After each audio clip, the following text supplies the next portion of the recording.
Romanos, capítulo 4, dos versos 17 ao 25. Hoje nós iremos concluir o capítulo 4.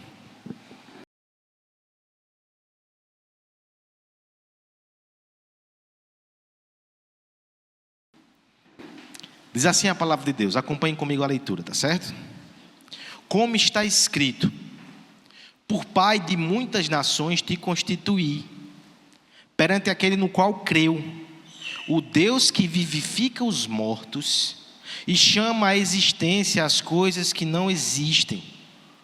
Abraão, esperando contra a esperança, creu, para vir a ser pai de muitas nações, segundo o que lhe fora dito: assim será a tua descendência.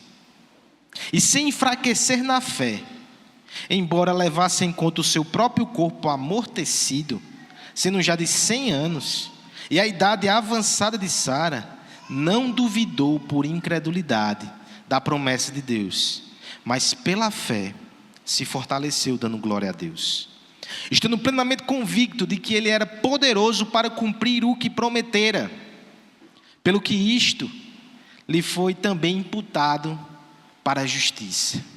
E não somente por causa dele está escrito que lhe foi levado em conta, mas também por nossa causa, posto que a nós igualmente nos será imputado, a saber, nós que cremos naquele que ressuscitou dentre os mortos a Jesus nosso Senhor, o qual foi entregue por nós, por causa das nossas transgressões, e ressuscitou por causa da nossa justificação. Ore comigo nesse instante, pedindo ao Senhor que fale conosco nessa noite, na sua palavra, o seu evangelho, no poder do seu Santo Espírito. Pai bendito, obrigado, Senhor, pelo teu texto. Obrigado porque o Senhor, de forma miraculosa, o trouxe até nós. Obrigado pelo privilégio de te cultuar nessa noite junto com o teu povo. Obrigado porque nesse instante nós temos a esperança que o Senhor, por bondade, por graça, por misericórdia, falará conosco. Nos abençoa pela tua palavra. Preenche as nossas lacunas. Fortalece-nos. Esclarece. Transforma e salva, Senhor. Para a tua glória. É isso que nós te pedimos. Em nome de Jesus. Amém. Dia dos Pais. Nós iremos hoje falar de um pai. O pai da fé. Abraão, mais uma vez. Aqui eu já faço o desafio para as crianças, tá certo? Desenhe Abraão. Não sei se você tem essa memória aí de como seria Abraão. E ao lado desenhe o seu pai. Pode estar juntos os dois assim, se abraçando, fazendo um sinalzinho. Não sei, depende do nível de intimidade que seu pai tenha com Abraão. Mas desenhe os dois. E no final, mais tarde, amanhã, não sei, você vai perguntar ao papai o que é que ele tem a ver com Abraão e com a fé de Abraão. Eu espero que ele possa te ajudar, porque eu espero que a gente consiga entender isso nessa noite. Abraão é o pai da fé. Quando pensamos nisso, nós podemos falar da fé objetivamente pensando. Um conteúdo. É nesses termos, por exemplo, que a Escritura fala, quando cita lá em Judas, que ele foi levantado para defender a fé entregue uma vez por todas aos santos. Ali nós temos um conteúdo da fé. Uma fé objetiva. Uma fé que foi dada. Abraão é o pai da fé nesse sentido também. A partir dele é que vem o povo de Deus, a revelação de Deus, a salvação de Deus veio pelo descendente dele.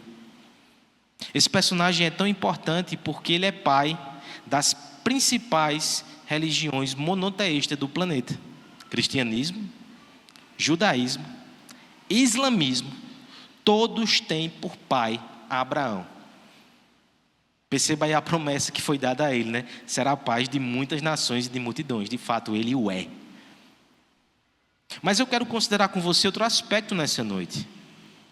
Abraão também é o pai da fé no que diz respeito à fé subjetiva.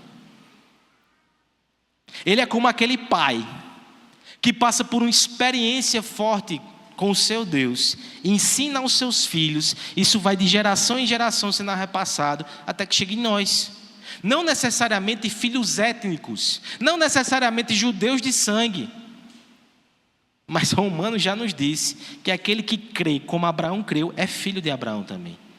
Ele é nosso pai, porque a fé de Abraão é também a nossa. Perceba, nós mencionamos aqui na semana passada que alguns cristãos têm lá suas dificuldades com isso. Parece que a fé do Antigo Testamento, a religião do Antigo Testamento era bastante diferente da nossa, era quase de outra natureza, mas não é. A teologia do pacto vai nos dizer que o mesmo pacto de graça que nos alcança, que nos salva e que nos dá a Cristo é o mesmo pacto que vem lá de Abraão. Ele já fazia parte dessa aliança.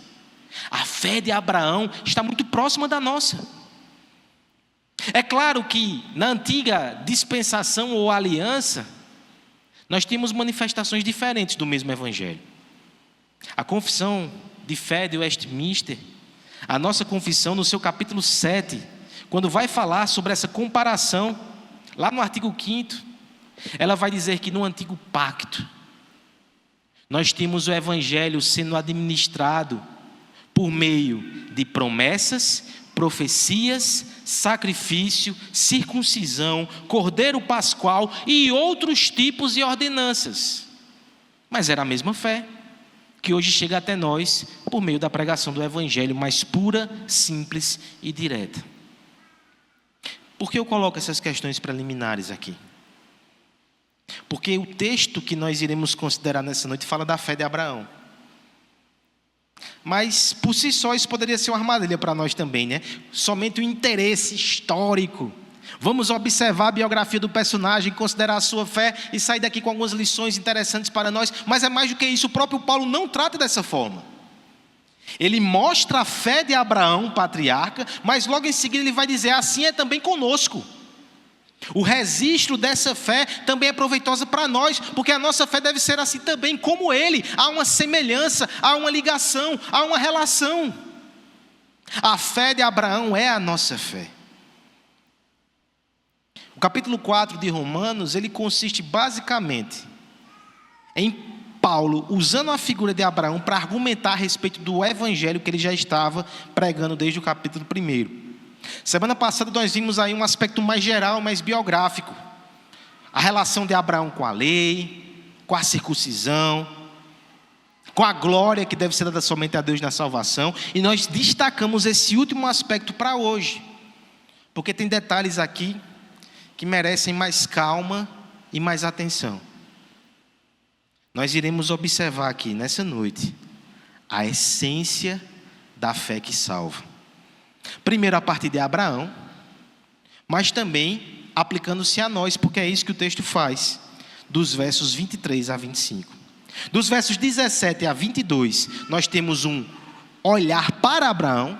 Dos versos 22 a 25, esse olhar volta-se para nós, para mostrar a ligação e a relação da fé dele e da nossa. Há uma só fé, é o mesmo evangelho.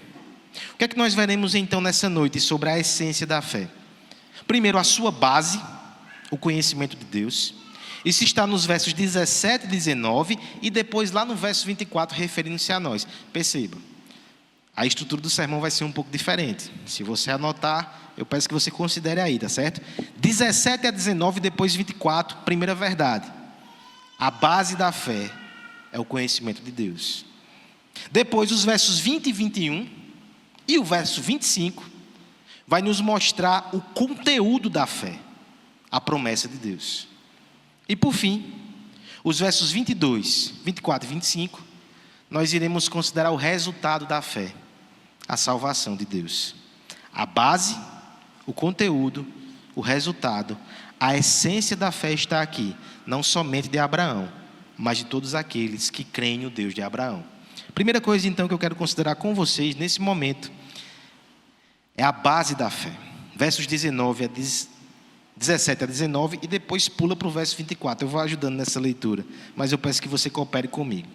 Versos 17 a 19, depois pula um pouquinho para o verso 24. Vamos ler juntos?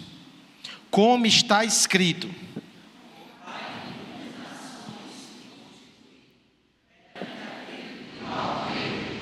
Deus que vivifica os mortos e chama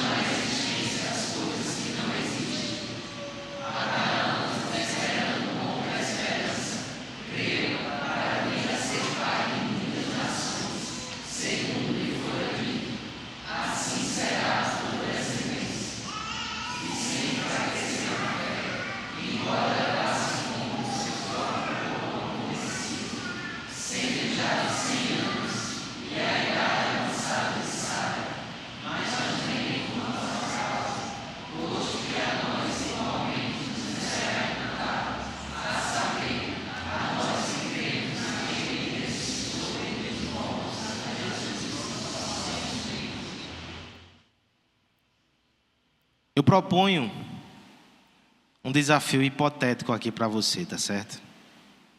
Imagine que você chega no seu ambiente de trabalho amanhã, ou na sua escola.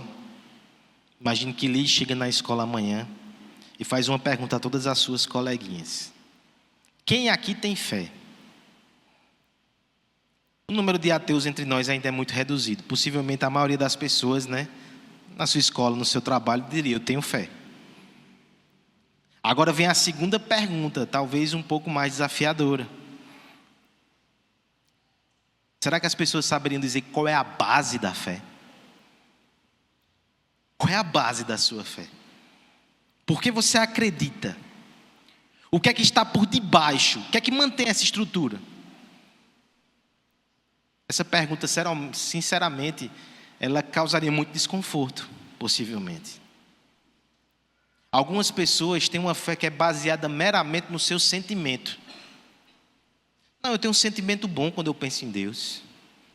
Eu acho que Ele gosta de mim. Eu acho que Ele me abençoa. Certamente abençoa. Mas é uma base tão fraca, né? O nosso sentimento, a nossa percepção. Há uma base que é confiável, que é verdadeira. Ela faz parte da essência da fé que salva. Essa base, ela sustentou Abraão em meio a grandes dificuldades. E é essa base que nos sustenta também. O conhecimento de Deus. Quando nós pensamos em bases, eu me lembro, por exemplo, da ilustração que o próprio Senhor Jesus usou no final do Sermão do Monte. Quando ele fala sobre duas casas. Duas casas que externamente eram muito parecidas. Imagina que essas duas casas eram as pessoas na sua sala ali que disseram que têm fé. Pessoas externamente parecidas. Mas acontece o seguinte: uma dessas casas estava firmada em Cristo, a outra não. Quando vem o vento, a chuva, a tempestade, uma cai, a outra fica de pé. A base firme, ela produz a perseverança. A base frágil, ela desaba, ela desmonora, é tudo destruído. E não se engane, a fé sempre vai ser acossada. Nós não estamos aqui para falar de discursos amenos, falar para você sobre coisas positivas. Você já percebeu que não é assim? Uma vez que você recebe fé, você sai daqui para ser provado e testado na sua fé. Esse é o procedimento. Cada porção de fé que você recebe aqui é uma porção de provação que vem depois para que essa fé seja testada e aprovada pelo fogo. É aprovada pelo fogo que ela revela o seu valor. 1 Pedro fala sobre isso. Perceba essas verdades na vida do patriarca, tá certo? Como está escrito: por muitas nações te constituí. Nós começamos com uma promessa muito bonita, mas ao mesmo tempo uma promessa difícil de crer. Imagine que você é arrancado da idolatria de um povo que não conhece Deus vivo e verdadeiro, como era o caso de Abraão. Ele sai da sua terra, abandona a sua parentela e de repente recebe a promessa de Deus que seria pai de numerosas nações, mas os olhos concretos só veem um homem vagando no deserto. Algo muito distante daquilo que foi prometido. O texto vai nos dar outras informações. Se você conhece a história de Abraão, você possivelmente já tem contato com ela, mas deixa eu falar, né, algumas coisas que foram colocadas aqui, ó.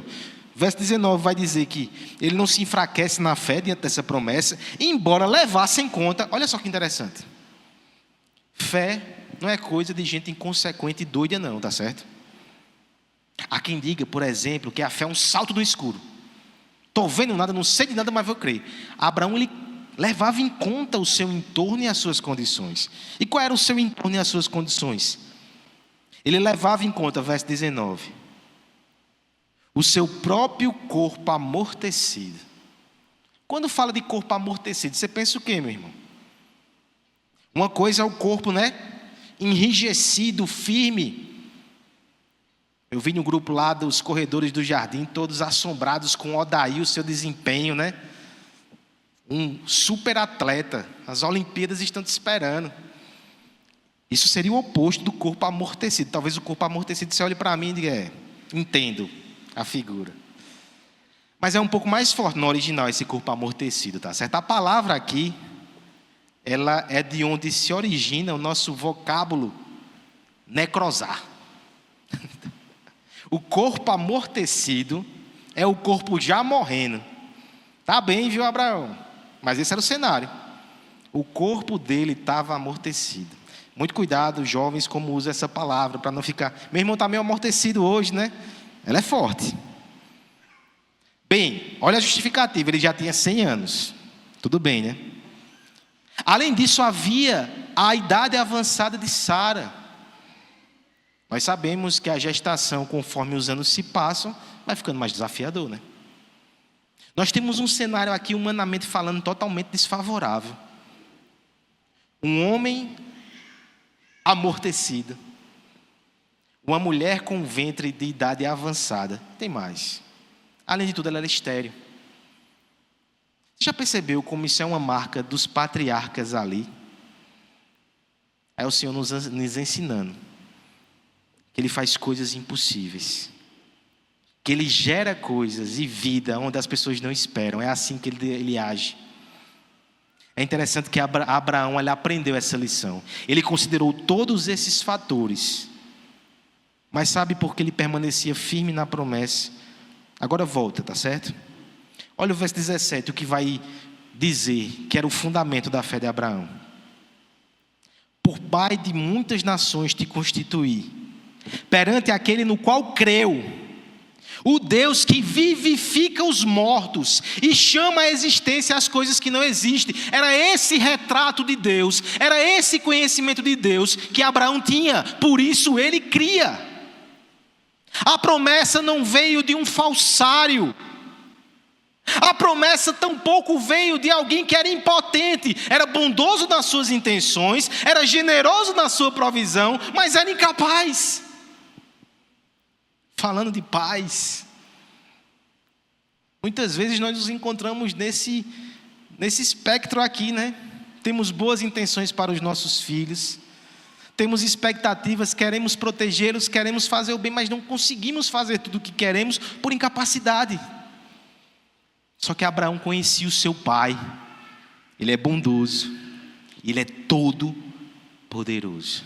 Olha só as duas coisas que são elencadas aqui. Primeiro, eu vou até inverter, tá certo? Ele chama à existência as coisas que não existem. Nós vimos há pouco tempo atrás em Gênesis, tudo foi criado pelo poder da voz de Deus, sem maiores esforços. Deus tem poder para criar coisas hoje e agora, inclusive filhos no ventre. Pelo poder da sua palavra, tudo vai existir, nada é impossível para ele. Abraão cria nisso. Segunda coisa que Abraão cria é que Deus pode vivificar os mortos. É interessante que isso também foi posto à prova, tá certo? Ele recebe o filho prometido, Isaque, mas no capítulo 22 de Gênesis, o Senhor pede Isaque de volta. Havia promessas que dependiam daquele menino, afinal de contas ele era o descendente, por meio dele viria nações. Parece contraditório Deus pedir depois de volta. Como é que se explica o fato que Abraão subiu o Monte Moriá, preparou os utensílios, amarrou Isaque, pegou ali o cutelo e quando ia descer pelo seu filho, aí o anjo impediu, mas ele ia sacrificar Isaque. Hebreus vai interpretar isso e vai nos dizer que Abraão cria que Deus tinha poder de ressuscitar Isaque, se ele chegasse a entregar a vida do seu filho. Abraão nem conhecia a ressurreição de Jesus Cristo, que Deus de fato entregou o filho dele a nós, deu a sua vida, e depois ele ressuscitou. Abraão não conhecia essas coisas, e Abraão cria em Deus, por isso a sua fé estava firme. Por fé firme, entenda, não é uma fé que não vacila. Nós conhecemos a história do patriarca. Teve momentos que ele hesitou. Agora tem algo muito interessante aqui que eu queria que você guardasse nessa noite, no verso 20. Não duvidou por incredulidade da promessa, mas pela fé ele se fortaleceu, dando glória a Deus. Aí você vai dizer, pastor, como é que ele não duvidou? Eu conheço algumas coisas aqui, não é querendo brigar com o texto bíblico não, mas é bom a gente externalizar isso, até para ser corrigido. Não houve um momento, citarei 2 aqui, tá certo? Que ele, por exemplo, chegou e disse, Deus, olha, tem um moço lá em casa, que trabalha lá em casa, que é meu servo, Eliezer. Pode ser ele, né, o descendente. Se eu não tiver filho, eu posso adotá-lo e vai ser ele o descendente. Deus diz, não, vai ser um filho natural seu. Fica quieta, Abraão. Eu sei o que eu estou fazendo. Passam os anos, né?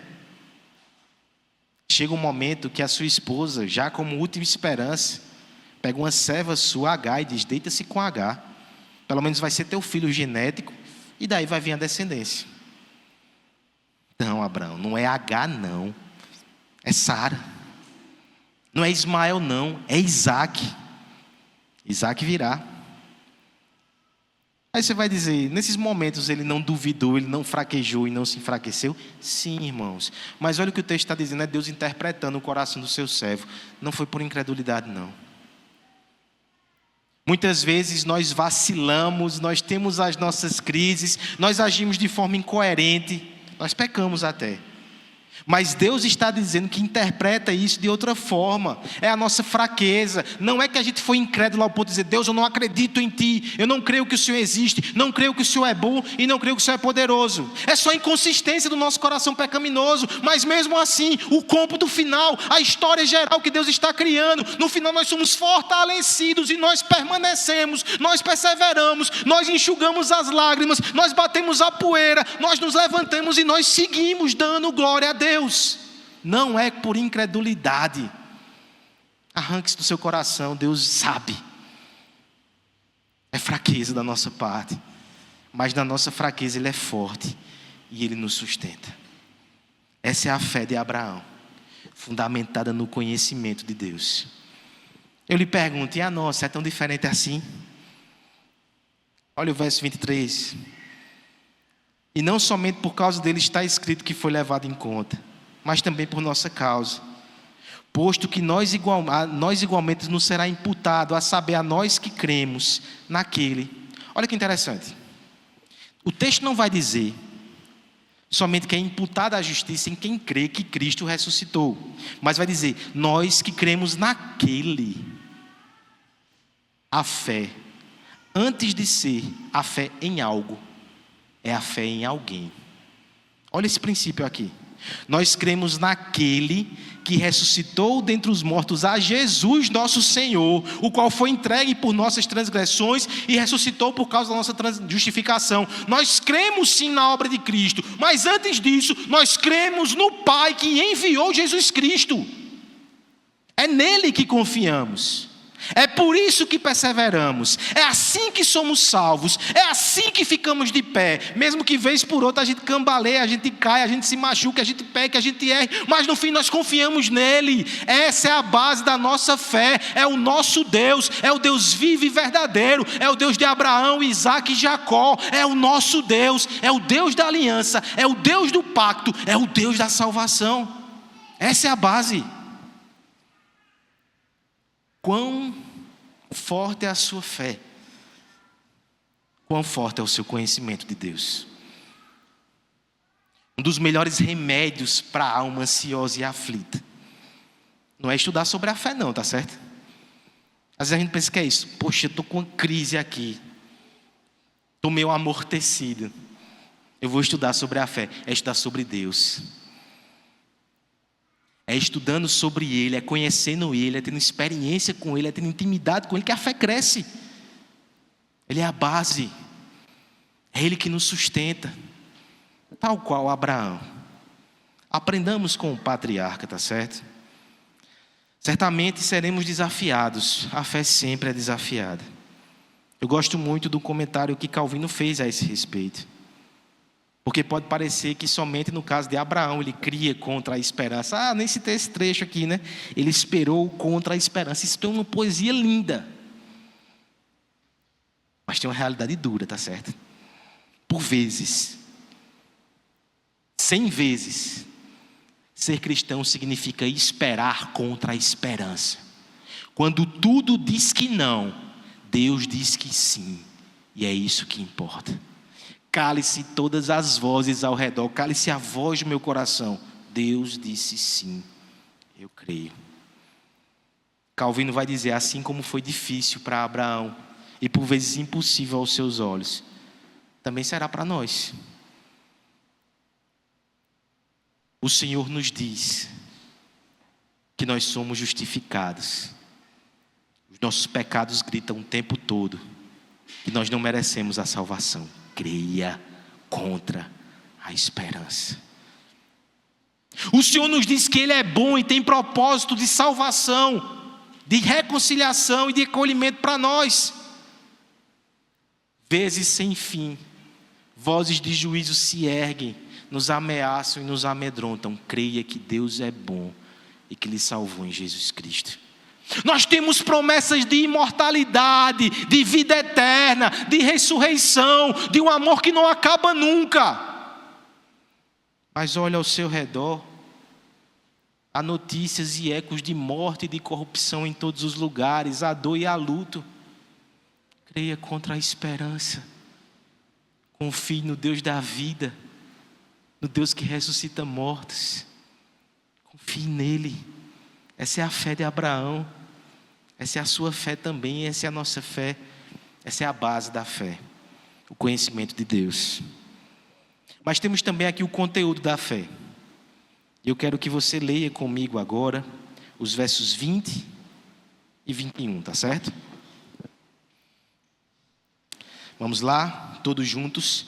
Não duvidou por incredulidade da promessa de Deus, mas pela fé se fortaleceu, dando glória a Deus, estando plenamente convicto de que Ele era poderoso para cumprir o que prometeu.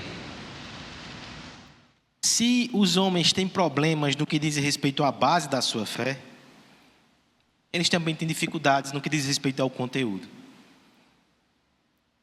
Às vezes parece que a fé é um cheque em branco que Deus nos dá, que a gente preenche com o que quiser, e Ele estará obrigado a compensar esse valor. Eu gosto mais do conceito de Agostinho. A fé é uma folha em branco que a gente dá a Deus e diga, escreva. Eu confio em Ti e no que farás por mim. Qual é o conteúdo da fé? O conteúdo da fé é a promessa de Deus. Não é o que eu quero, não é o que eu penso, não é necessariamente o que eu almejo, é o que Deus prometeu. Terrível engano é quando nós estamos no meio de pessoas que acabam validando nossas expectativas como se fossem promessas que Deus não fez. Eu sei que grande parte da igreja evangélica padece nisso, né? Pessoas que estão sofrendo com crises, com angústias, com necessidade. E muitas vezes tem pessoas para verbalizar que Deus vai cumprir aquilo que Ele está prometendo, quando Deus não falou nada a respeito disso. Isso produz um mal terrível, porque se não se cumpre, as pessoas culpam a Deus, só que Deus não falou.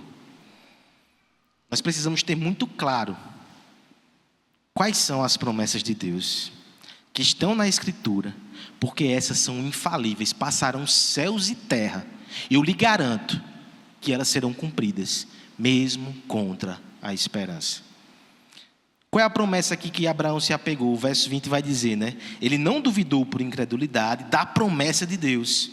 Pela fé, se fortaleceu dando glória a Deus, porque ele estava convicto plenamente de que Deus era poderoso para prometer o que cumprira. Naquele caso de Abraão, era tão mais fácil identificar a promessa, porque Deus falou com ele diretamente. Capítulo 12 de Gênesis. Foi por ali que a gente parou nossa exposição de Gênesis. A gente volta um dia, né? A gente está circundando esse texto. Um dia a gente senta e considera ele com muita calma.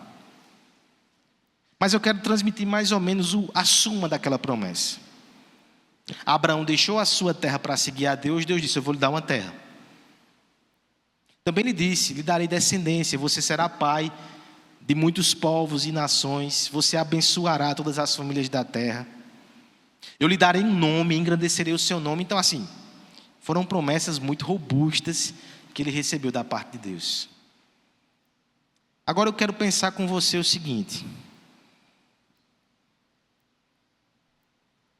Como é que isso se aplica a mim? Como é que isso se aplica a você? Será que Deus ainda hoje chega até nós e fala como falou a Abraão sobre coisas tão específicas assim? Lhe darei o terreno, lhe darei o filho, lhe darei o sucesso profissional, você terá um nome. Como é que a gente pode responder essa questão nessa noite? Que ela é importantíssima, né? Eu quero que você entenda que uma perspectiva meramente circunstancial ou material nem faz jus à promessa de Abraão. Exemplo. Deixa eu desdobrar algumas coisas aqui. Semana passada a gente passou por um detalhe que eu escolhi não abordar, porque ele por si só justificava algumas quintas-feiras de doutrina. Mas eu quero considerar com você bem rapidinho, verso 13. Não foi por intermédio da lei que Abraão ou sua descendência coube a promessa de ser herdeiro do mundo. Opa! Ser herdeiro do mundo? Como assim? Isso aqui é mexer num vespeiro. Mas foi Paulo, não foi eu não, tá certo? Porque nós temos muito claro ali no Antigo Testamento a ideia que Abraão foi prometido a terra de Canaã. Acontece que no próprio Velho Testamento nós temos uma expansão desse conceito. Salmo 34, por exemplo, vai dizer que os justos herdarão a terra. E não é uma porção de terra, não, é a terra toda. Mateus, Bem-aventuranças, capítulo 5, verso 5, vai dizer também que é bem-aventurado os mansos, porque eles herdarão a terra. Quando Paulo então comenta que Abraão é herdeiro do mundo, é porque a ideia é o seguinte: de forma tipológica, o Antigo Testamento usou aquela terra de Canaã para representar verdades espirituais que progressivamente, conforme a criança vai crescendo, você vai falando em termos maiores, mais abstratos. A terra, na verdade, é o novo céu e a nova terra prometida ao povo de Deus. É mais do que uma terra prometida geograficamente em Israel. Isso mexe no vespeiro. Mas eu quero que você entenda que até essas promessas geográficas, materiais, elas são maiores, elas são espirituais e elas são redentivas. Todas as promessas da palavra, elas são espirituais e redentivas. Como é que a gente espera que Deus fique falando coisas diferentes hoje? Quando é dito, por exemplo, que Abraão teria um descendente, eu sei que esse é o ponto focal da promessa, porque tudo vem através do descendente. Paulo faz isso em Romanos e o fez com muita clareza em Gálatas capítulo 3, dizendo que não são os descendentes, é o descendente. A promessa a Abraão, acima de tudo, foi Cristo, o herdeiro, o descendente que abençoaria as famílias da terra, que conquistaria a terra, o novo céu e a nova terra redentiva, que faria um nome grande. Em Cristo o nome de Abraão é grande, porque o nome de Cristo é o nome sobre o qual todo joelho se dobrará e toda língua confessará que Jesus Cristo é o Senhor. Filipenses diz isso. Ou seja, as promessas feitas a Abraão, quando corretamente compreendidas, elas desembocam em Jesus. 2 Coríntios, capítulo 1, verso 20, diz assim: Jesus Cristo é o amém de Deus para todas as suas promessas. No fim, o conteúdo da fé é a promessa de Deus. E a promessa de Deus é Jesus Cristo. É isso que Deus te promete. Com isso eu não quero dizer que Jesus é a única coisa que Deus vai te dar, já seria muito. Ele dá família, dá casa, dá cura, dá tantas coisas. Restauração, reconciliação, família, igreja, ele dá muita coisa. Ele ouve orações, ele atende os pedidos do seu povo conforme a sua boa vontade. Mas a gente não pode perder de vista isso. O conteúdo da minha fé é Jesus, ele é a promessa de Deus. Porque se no meio da fé de Abraão isso ainda estava por ser desenvolvido com clareza, né? Tinha terra, tinha descendência, tinha povos, isso era muito elemento ali. Olha como nosso caso, nós nem temos essa desculpa mais, tá certo? A gente cria, mas a gente não tem. Verso 23, vamos terminar lendo mais uma vez a aplicação que Paulo faz a nós. E não somente por causa dele está escrito, que foi levado em conta, mas também por nossa causa, posto que a nós igualmente nos será imputado A saber, nós que cremos naquele que ressuscitou dentre os mortos a Jesus nosso Senhor, o qual foi entregue por causa das nossas transgressões e ressuscitou por causa da nossa justificação. Essa é a promessa de Deus. É Cristo e o Evangelho. A promessa de Deus para Abraão já era essa, mas em tipo, em símbolo. Para nós está muito mais claro hoje. Não há mais desculpa. Saia daqui muito claro. O conteúdo da promessa de Deus para a sua vida é Jesus. É a única coisa que eu posso lhe prometer aqui desse púlpito. E não se engane, eu tenho vontade de prometer mais. Eu acompanho muitas dores e lutas aqui. Se eu pudesse, eu prometia mais. Mas eu preciso me humilhar diante de Deus. Eu não sou melhor do que Deus. Eu não sou mais bondoso do que Ele. Ele dá Cristo. E dará outras coisas conforme a sua sabedoria. Mas eu tenho que ensinar a vocês, assim como a mim, que Cristo é o essencial, que Cristo é o principal. Ele deve ser o deleite dos nossos olhos, o encanto da nossa alma, o amor do nosso coração. É assim que deve ser. Deus é bom e dá outras coisas. Mas se Ele não te der nada, Ele já te deu Cristo. Honre ao Senhor. Agradeça e o sirva por toda a vida. A base da fé é o conhecimento de Deus. O conteúdo da fé é a sua promessa, que é Jesus Cristo. E o resultado, estamos para concluir, é a salvação. Verso 22 até o verso 25. Leamos aí de uma tirada só e a gente conclui, tá certo? Peço sua ajuda uma última vez. Pelo que isto foi também imputado para a justiça.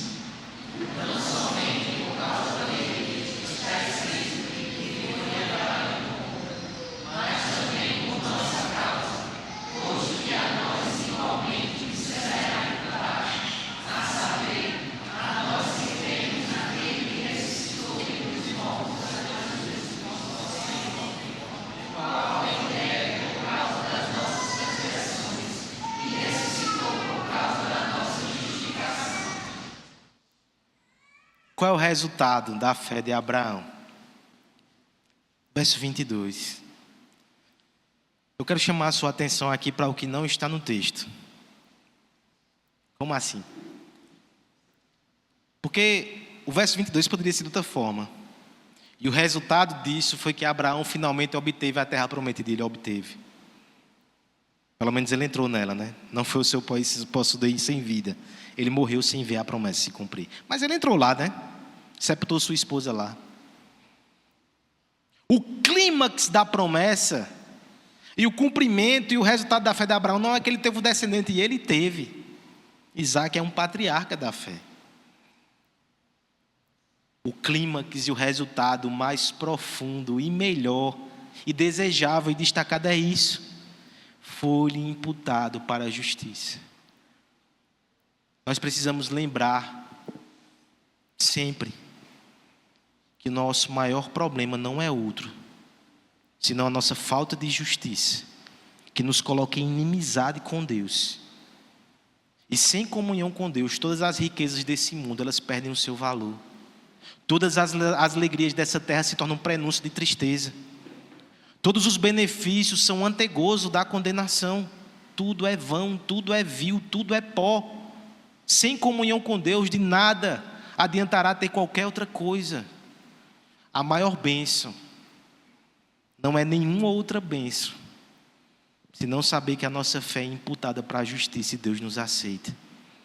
O maior privilégio é saber que temos a Deus e que estaremos com Ele por toda a eternidade, porque a nossa fé foi imputada como justiça. Esse é o maior resultado. O benefício espiritual não pode ser auferido ou medido por benefícios materiais. Isso não é teologia da prosperidade. E porque a gente seguia por isso muitas vezes ainda. Existem pessoas que são simples, pobres e humildes, cheias de tribulação e provação, mas que delas pertence o reino dos céus.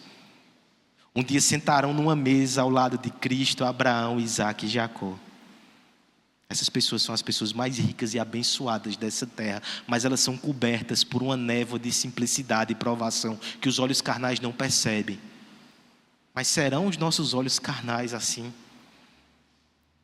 A salvação é o resultado da fé, é isso que o texto nos diz também. Foi imputado para ele, mas será imputado também para nós. Esse é o maior benefício, o maior privilégio. É por isso que você está aqui nessa noite, porque você foi salvo, ou para ser salvo. Essa é a maior bênção e a maior dádiva, que deve ser celebrada. Talvez você chegou hoje com o coração bem apertado. Esse dia talvez não seja fácil para você. Tem pessoas que têm experiências bem traumáticas com pais. Eu quero lhe dizer que o seu pai quer corrigir o seu coração nessa noite.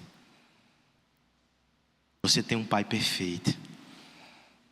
Passarão céus e terra, no final os braços deles estarão abertos para você. Isso é um benefício que pela fé nós obtivemos. Isso é maravilhoso. Eu sei que alguns sofrem aqui por motivos diversos. Existem pais enlutados. Eu quero lhe dizer nessa noite que Deus está te lembrando que há uma salvação para você, para a sua família, para os seus filhos. Esse mundo é passageiro. Aquilo que Ele está preparando vai ser eterno. Que o seu coração seja realinhado, consolado e fortalecido. Mesmo que hoje você tenha amanhecido entristecido, chegou aqui da igreja entristecido. Isso não aconteceu tantas vezes com Abraão, mas depois ele se fortalecia pela fé e ele dava glória a Deus. Que seja assim conosco, irmãos. É a nossa fé. É assim que Deus age. Eu concluo mencionando um relato nessa semana que me fez pensar muito. É sobre paz também. O pastor amigo compartilhou um depoimento seu. Nesse ano faz 10 anos que ele perdeu seu pai. Seu pai era presbítero. Foi presbítero dele. A associação me deixou agoniado. Ainda bem que meu pai chegou bem da viagem, né? Mas ele falava dessa figura, né? Tão importante na vida dele. Só que no seu depoimento, 2 coisas me chamaram muito a atenção. A primeira deles, ele disse: eu sei que seria mais emocionante se eu falasse como ele tem feito falta nesses 10 anos. Ele fez, mas esse não é o destaque que eu quero dar, não. Porque maior do que a falta que eu sinto muitas vezes é a gratidão que eu tenho. Meu pai me ensinou a fé, que eu sigo até hoje. E eu fico só pensando nos meus filhos, se eu conseguir fazer o que ele fez por mim, como ele me ensinou a amar a Deus e a crer em Deus. Eu sou grato, porque antes de partir, meu pai me ensinou a fé. Mas existe outro pensamento que eu preciso corrigir na minha mente. Quantas vezes eu não pensei assim, nesse tempo, quando eu conversar com ele, eu tenho tanta coisa para falar, e vou dizer: pai, o senhor perdeu tanta coisa. Olha esses netos aqui que o senhor não chegou a conhecer. O senhor conheceu os mais velhos, os outros não. Mas aquele pastor disse: isso é tolice do meu coração. Não sou eu que vou dizer isso para ele. É ele que vai dizer para mim. Vem cá ver o que te esperava aqui. Na verdade, ele vai dizer: eu corro isso até de ser tomado por insensível, mas meu pai vai estar de costas para mim. Ele não vai estar olhando para mim quando eu chegar lá, não. Ele vai me puxar para ficar do lado dele e juntos a gente vai ficar olhando admirado para Jesus. A alegria de ver o Salvador que Ele amou, que Ele me ensinou a amar, vai ser maior do que tudo. Depois a gente vai parar para conversar sobre muita coisa. Mas a primeira coisa que a gente vai fazer no céu é ficar lado a lado, um do outro, admirando Jesus. Ele é a maior bênção, é a maior esperança, é o maior legado. Louvemos ao nosso Deus. Agradeçamos a Ele por essa salvação. Transmitamos aos outros, aos nossos filhos. Louve a Deus se você tem um pai que lhe ensinou nesse caminho. E se não tem, quem sabe não é você que vai ensinar o seu pai sobre a fé de Abraão e a fé no Evangelho.